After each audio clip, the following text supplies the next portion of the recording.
گوجری زبان میں اپڈیٹ سنیے۔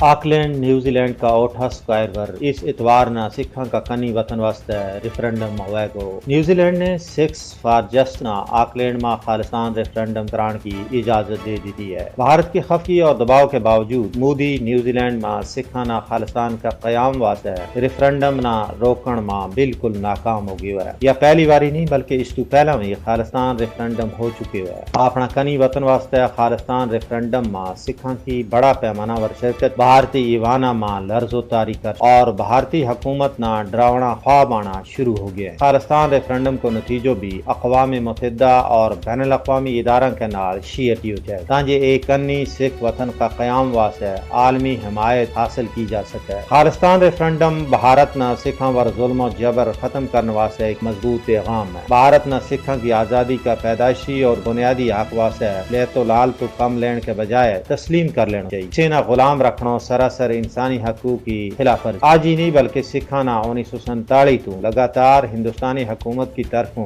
ظلم ستم کو سامنا کرنا پہ رہے ہوئے۔ ہندوستان میں سکھاں پر ہونے والا ظلم نے کنی وطن واسطے ان کی تحریک نہ جلا بخشی ہے۔ سکھ ہر ویلے اس عزم کی تجدید کریں کہ حصول مقصد توڑی ماری جد و جہد جاری و ساری رہے گی۔ ایک کنی وطن واسطے سکھاں کی جد و جہد ان کا خون نال عبارت ہے۔